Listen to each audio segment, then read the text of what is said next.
नमस्कार, मैं हूं सत्यपाल और आप देख रहे हैं CWB हिंदी न्यूज।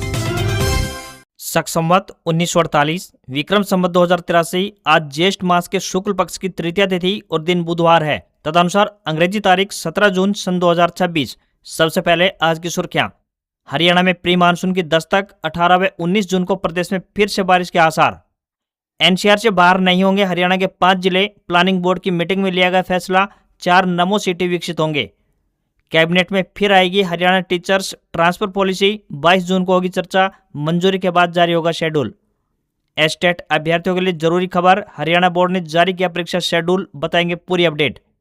आधार कार्ड के गलत इस्तेमाल पर सुप्रीम कोर्ट सख्त हुआ, केंद्र और राज्यों से मांगा जवाब। हरियाणा में इन लोगों पर सरकार की नजर, PPP डेटा खंगाल रही है सरकार। हरियाणा सरकार ने प्रदेश के एक्सटेंशन लेक्चरर्स और गेस्ट लेक्चरर्स को दी बड़ी राहत।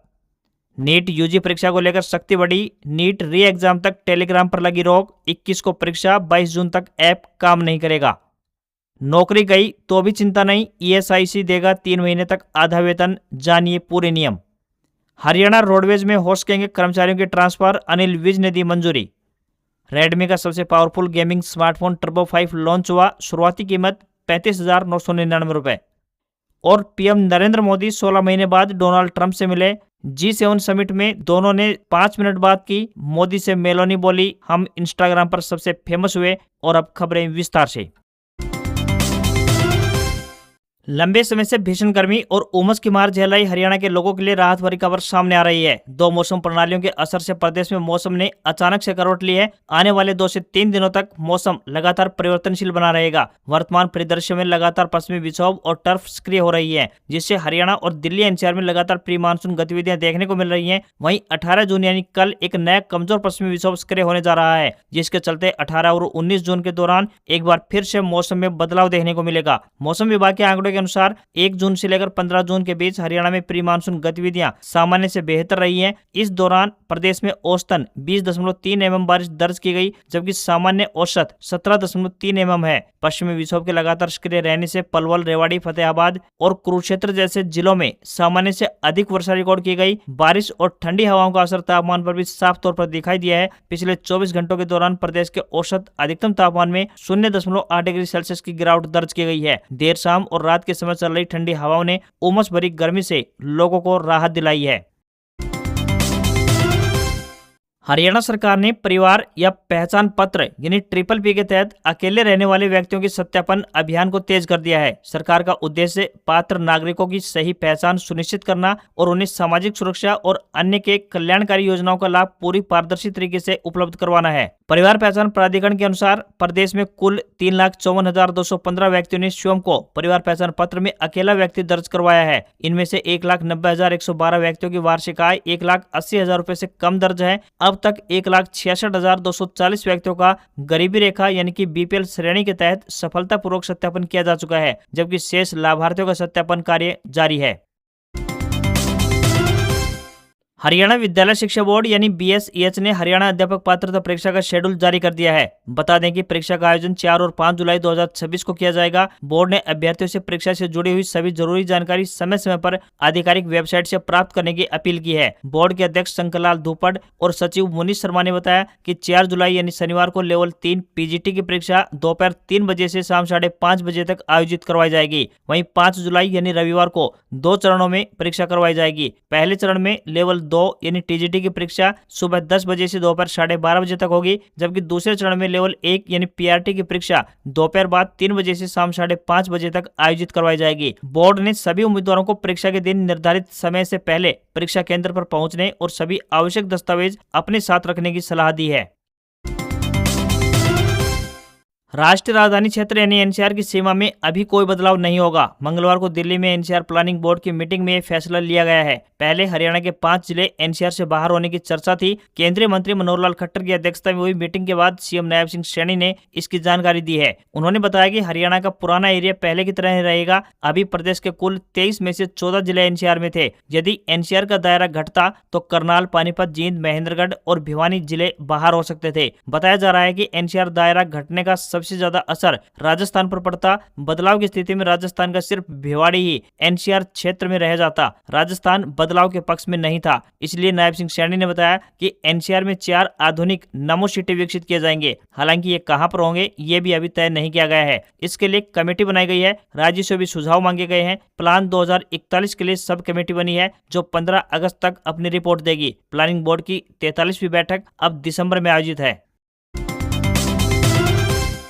हरियाणा सरकार ने प्रदेश के उच्च शिक्षण संस्थानों में कार्यरत एक्सटेंशन लेक्चरर्स और गेस्ट लेक्चरर्स को बड़ी राहत प्रदान की है और उनके हित में एक अहम फैसला लिया गया है। राज्य सरकार के नए संशोधन के तहत 21 जुलाई 2025 या फिर उससे पहले सेवाएं शुरू करने वाले पात्र एक्सटेंशन और गेस्ट लेक्चरर्स को अब हर महीने 57,700 रुपए की फिक्स सैलरी मिलेगी। इसके साथ ही उन्हें साल में 2 बार महंगाई भत्ते यानी कि डीए बढ़ोतरी का भी लाभ दिया जाएगा। इससे पहले इस सुविधा के लिए 30 जून तक 2023 की कट ऑफ तारीख निर्धारित की गई थी, लेकिन अब सरकार ने इसमें संशोधन करते हुए इसे बढ़ाकर 21 जुलाई 2025 कर दिया है। बड़ी संख्या में ऐसे शिक्षकों को लाभ मिलने की उम्मीद है जो पहले निर्धारित कट ऑफ की वजह से इस दायरे से बाहर रह गए थे। इस संबंध में अधिसूचना भी जारी कर दी गई है। अधिसूचना लागू होने के साथ ही संशोधित प्रावधान प्रभावी हो गए हैं और पात्र शिक्षकों को इसका लाभ मिलेगा। यदि सेवा के दौरान किसी एक्सटेंशन लेक्चरर या फिर गेस्ट लेक्चरर के साथ कोई अनहोनी होती है तो उनके परिवार को हरियाणा कौशल रोजगार निगम यानी HKRN के माध्यम से अनुकंपा के आधार पर नौकरी देने की व्यवस्था भी की गई है। यदि किसी कारणवश नौकरी उपलब्ध नहीं हो पाती है तो परिवार को सरकार की ओर से एक्स ग्रेशिया वित्तीय सहायता का लाभ भी दिया जाएगा।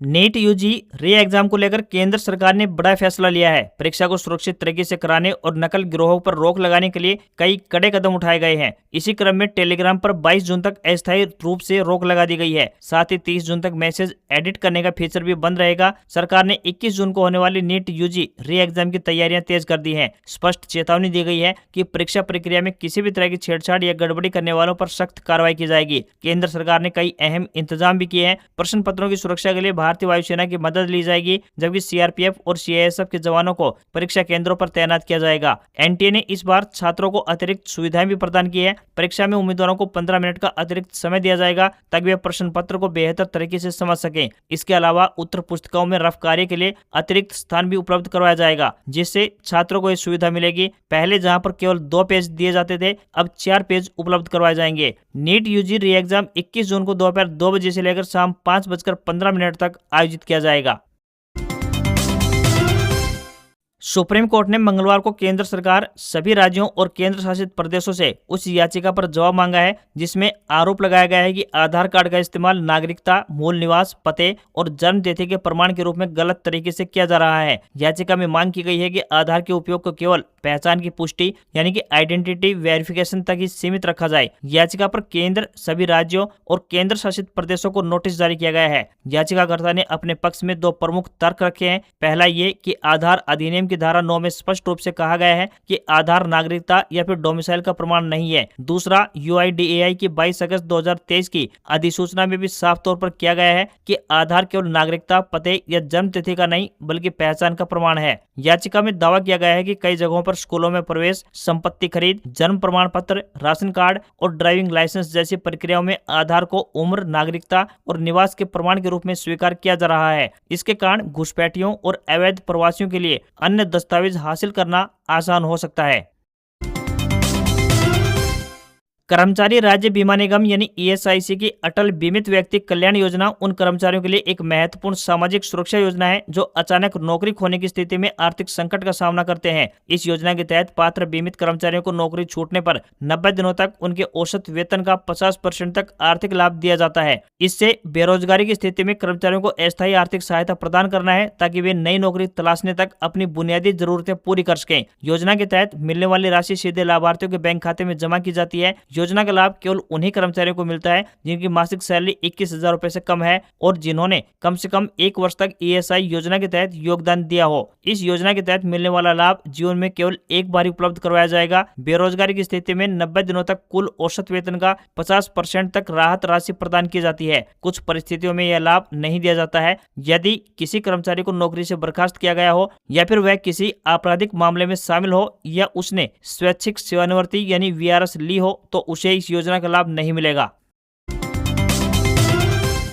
हरियाणा के परिवहन मंत्री अनिल विज ने रोडवेज कर्मचारियों को बड़ी राहत देते हुए नई तबादला नीति लागू होने तक आपसी सहमति के आधार पर एक बार स्थानांतरण की अनुमति देने का ऐलान किया है। साथ ही रोडवेज डिपो और कार्यशालाओं में कर्मचारियों के लिए मूलभूत सुविधाएं सुनिश्चित करने, ड्राइवरों की सख्त टेस्टिंग शुरू करने और बस अड्डों की जमीनों से अवैध कब्जे हटाने जैसे कई महत्वपूर्ण फैसले भी लिए हैं। अनिल विज ने कहा है कि नई स्थानांतरण नीति लागू होने तक रोडवेज कर्मचारियों को आपसी सहमति से एक बार तबादले का अवसर दिया जाएगा। इससे कर्मचारियों की व्यक्तिगत जरूरतों का समाधान होगा और डिपो में कार्य व्यवस्था भी प्रभावित नहीं होगी। बैठक में कर्मचारियों की पदोन्नति, आवासीय कॉलोनियों के निर्माण, अर्जित अवकाश, बोनस, जोखिम भत्ता, वर्दी एवं जूता भत्ता, वार्षिक वेतन वृद्धि और सेवानिवृत्ति कर्मचारियों के पेंशन संबंधी मुद्दों पर चर्चा हुई है। अनिल विज ने अधिकारियों को इन सभी विषयों पर विस्तृत एजेंडा तैयार कर संबंधित विभागों के साथ बैठक कर समाधान निकालने के निर्देश जारी किए। उन्होंने सभी बस अड्डों और डिपो की जमीन का सर्वे कराने तथा अतिक्रमण मिलने पर तत्काल प्रभाव से कार्रवाई करने के भी निर्देश जारी कर दिए हैं। बस अड्डों के भीतर हुए कब्जों को भी हटाया जाएगा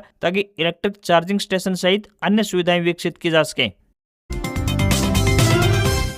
हरियाणा में लंबे समय से ट्रांसफर पॉलिसी का इंतजार कर रहे शिक्षकों के लिए राहत की खबर है। स्कूल शिक्षा विभाग ने संकेत दिए हैं कि शिक्षक ट्रांसफर पॉलिसी को 22 जून को होने वाली राज्य मंत्रिमंडल यानी कैबिनेट की बैठक में मंजूरी के लिए रखा जाएगा। कैबिनेट की स्वीकृति मिलने के बाद विभाग तबादलों का विस्तृत शेड्यूल जारी करेगा। दरअसल हरियाणा विद्यालय अध्यापक संघ यानी हसला के प्रतिनिधि मंडल और स्कूल शिक्षा विभाग के महानिदेशक जितेंद्र दहिया के बीच एक दिन पहले हुई बैठक में इस पर चर्चा हुई। बैठक में शिक्षकों के ट्रांसफर, प्रमोशन और सीनियरिटी लिस्ट से जुड़े मुद्दों पर विस्तार से चर्चा हुई है। शिक्षकों की वरिष्ठता सूची का मामला भी बैठक में उठा। विभाग ने बताया कि वर्ष 2016 से अब तक वरिष्ठता सूची तैयार करने के लिए गठित समिति को मंजूरी दे दी गई है। वरिष्ठता सूची बनने के बाद पदोन्नति और अन्य प्रशासनिक प्रक्रियाओं में तेजी आने की उम्मीद है। संगठन ने मांग किया कि लंबित मामलों का जल्द समाधान किया जाए ताकि शिक्षकों को राहत मिल सके। विभागीय अधिकारियों ने इन मुद्दों पर सकारात्मक कार्रवाई करने का भरोसा दिलाया। हरियाणा में न्यायिक और पुलिस प्रक्रियाओं के डिजिटलीकरण को बड़ी सफलता मिली है। अब सभी न्यायालय कोर्ट ऑफ इंफॉर्मेशन सिस्टम के माध्यम से इलेक्ट्रॉनिक समन जारी कर रहे हैं, जिससे कागज रहित न्याय व्यवस्था को बढ़ावा मिला है। पुलिस और न्यायालय प्रणालियों के एकीकरण से नए आपराधिक कानूनों के तहत ई चार्जशीट की स्वीकार्यता 90% से अधिक हो गई है। डीजीपी अजय सिंघल ने बताया कि हरियाणा 7 जून 2026 से राष्ट्रीय नए आपराधिक कानून डैशबोर्ड पर प्रथम स्थान पर है। बैठक में बताया गया कि हरियाणा पुलिस नागरिक केंद्रित सेवाओं के क्षेत्र में भी बेहतरीन प्रदर्शन कर रही है और हर समय पोर्टल के माध्यम से राइट टू सर्विस डैशबोर्ड पर 10 में से 10 अंक प्राप्त कर रही है। निर्धारित समय सीमा के भीतर 88.84 लाख से अधिक नागरिक आवेदनों का निपटान किया गया है, जिससे हरियाणा पुलिस राज्य के सर्वश्रेष्ठ सार्वजनिक सेवा प्रदाता विभागों में शामिल हो गई है। मुख्य सचिव श्री अनुराग रस्तोगी ने विभाग के उत्कृष्ट प्रदर्शन की सराहना करते हुए सभी हितधारकों को इस गति को बनाए रखने, लंबित परियोजनाओं को समयबद्ध ढंग से पूरा करने तथा पुलिसिंग, जांच और न्याय प्रणाली को अधिक प्रभावी, पारदर्शी और नागरिक हितैषी बनाने के लिए प्रौद्योगिकी के अधिकतम उपयोग के निर्देश जारी किए हैं। राजस्थान में प्री मानसून सीजन शुरू हो चुका है। मंगलवार को सीकर, बीकानेर में बारिश दर्ज की गई। श्री गंगानगर, चूरू में धूल का गुब्बार छा गया। इधर मध्य प्रदेश में मंगलवार को भी आंधी बारिश का दौर जारी रहा। सीधी, बैतूल, रीवा, सतना में तेज बारिश हुई है। मानसून तेलंगाना के भद्रांचलम में 6 दिन से अटका हुआ है। इस वजह से छत्तीसगढ़, महाराष्ट्र और मध्य प्रदेश में बारिश में देरी हो रही है। यहाँ कई हिस्सों में गर्मी लौट आई है। छत्तीसगढ़ में 3 से 4 दिन तो मध्य प्रदेश, यूपी में मानसून की एंट्री हफ्ते भर बाद हो सकती है। मानसून के कमजोर होने की वजह समुद्र में नमी की कमी नहीं है, बल्कि करीब 15 किलोमीटर ऊपर बह रही हवाओं का असामान्य पैटर्न है। इन हवाओं को जेट स्ट्रीम कहते हैं। ये इस बार सामान्य से ज्यादा दक्षिण की ओर खिसक गई है, जिससे मानसून की गति प्रभावित हो रही है। इधर अरब सागर से उठ रही मानसूनी हवाएं भी 8 जून से अटकी हुई हैं। इस वजह से देश के अंदर पहुंच चुकी मानसूनी हवाओं को पुश नहीं मिल पा रहा है। यानी मानसूनी हवाओं को तेलंगाना से छत्तीसगढ़ और मध्य प्रदेश की तरफ धकेलने के लिए जरूरी प्रेशर नहीं बन पा रहा है। अगले 4 से 5 दिनों में मानसून के महाराष्ट्र, कर्नाटक, छत्तीसगढ़ और अन्य हिस्सों में आगे बढ़ने की परिस्थितियां बन सकती हैं।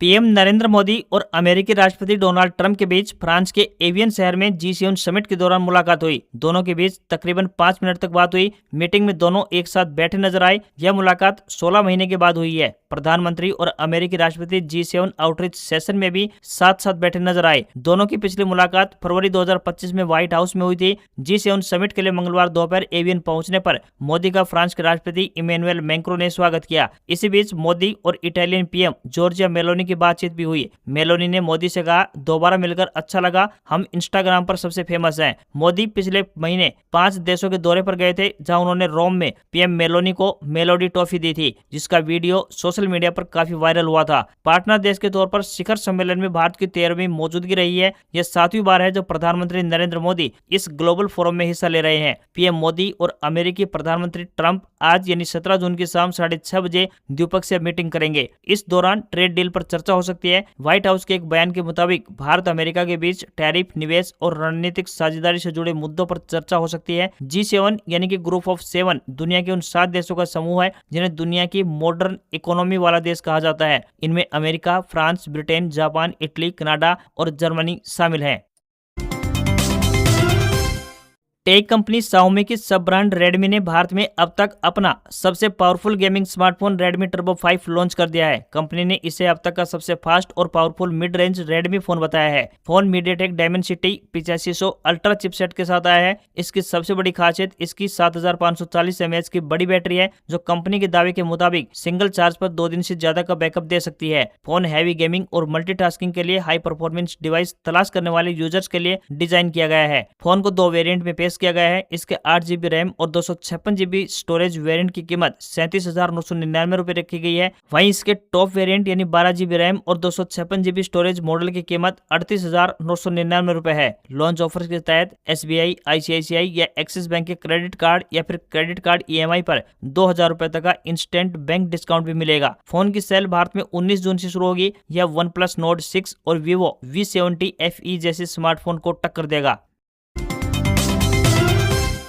भारतीय शेयर बाजार में बढ़त देखने को मिली। सेंसेक्स 544 अंक की तेजी के साथ 76,808 के लेवल पर बंद हुआ। वहीं निफ्टी में भी 135 अंकों की बढ़त देखने को मिली और ये 23,989 पर बंद हुआ। FMCG, मीडिया और IT शेयर्स में अधिक खरीदारी देखने को मिली। चांदी के दाम में गिरावट रही। India Boolean and jewellers association के मुताबिक 1 किलोग्राम चांदी 2309 रुपए गिरकर 2,49,000 रुपए पर पहुंच गई है। वहीं 10 ग्राम 24 कैरेट सोने का दाम 17 रुपए बढ़कर 1,50,000 रुपए पर पहुंच गया है। वहीं 22 कैरेट सोने का दाम 1,39,750 रुपए प्रति 10 ग्राम के स्तर पर पहुंच गया है। इसके अलावा $1 का रेट 94 रुपए 58 पैसे के स्तर पर पहुंच गया है। आज खबरों में बस इतना ही। देखते रहिए आपका अपना हरियाणा का सबसे बेहतरीन news channel CWB Hindi news. नमस्कार। इसी आशा के साथ आपका दिन शुभ रहे।